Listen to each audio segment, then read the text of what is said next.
Now, ladies and gentlemen, I think it's time for us to welcome warmly to this stage at the New York Public Library James McBride and Spike Lee.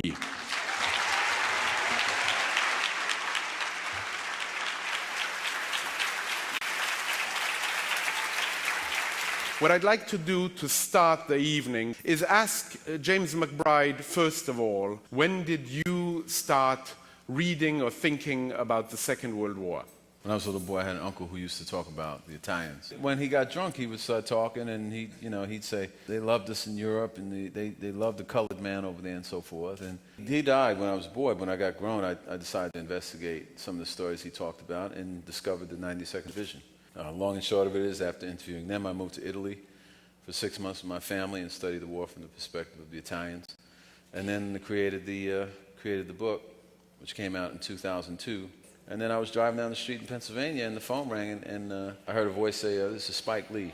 I thought it was my buddy Damon messing around, And he said, "No, it's really Spike, and I love that book." And he said, "I'm going to make it as a movie," and he made it happen. My father had bad feet, but his two older brothers drove trucks with the Red Bull Express. Patton's Third Army was going so fast, they were going beyond the supply line. So they formed a special group of black drivers who drove at night without lights, all types of crazy stuff through the German lines to keep Patton going all the way to Berlin. And so it wasn't until I became a filmmaker that I said one day I would like to do a film about World War II, but it wasn't until I read James' book that it became a reality. John Wayne begins The Miracle of Santa Anna. It says, "Pilgrim, we fought for this country too." John Wayne is that icon, the heroic white man who could do anything, especially the westerns of John Ford. He's kicking those savages' butts. Not only builds up the white race, but demeans other people. This is a time when the armed forces were still segregated. You're talking about 1.1 million blacks who served in the Army, and 15,000 who served in Italy in World War II, and 1 in 4 was a casualty. They understood that they weren't going to get the kind of credit they deserved. They understood that they were, victims of segregation and racism and so forth. They fought because they thought that it would drive a chink into this sort of cement block of racism that existed in America. It's a movie about friendship, really. It's not even about black soldiers. It's about the friendship of a little Italian boy. It's about what black Americans feel every day, that we are truly inside human. Now, what our face makes us a political statement, but inside, we are the same, and that's why this soldier and this boy are the same. By putting the child in these films, we could see the effect of war. We had never done a World War II film. We never done battle scenes, but I was not concerned about that. I was concerned about, we got to make sure we get the right kid for the role of Angelo. And we had an open call in Florence, and 5,000 Tuscan kids showed up. And it was obvious to me that Matteo Schiabordi was the one. James had wrote the lines for this Dems character. So it's a shame I feel more at home in a foreign country than I do my own. And you felt that it was important to make that movie in Italy. It took place in Italy. We were able to shoot at several locations where events took place, specifically the massacre, which happened August 12, 1944, where the 16th Division of the SS slaughtered 560 innocent civilians, mostly elderly men and women and children. The audience subliminally understands. They feel that this is real, this is authentic.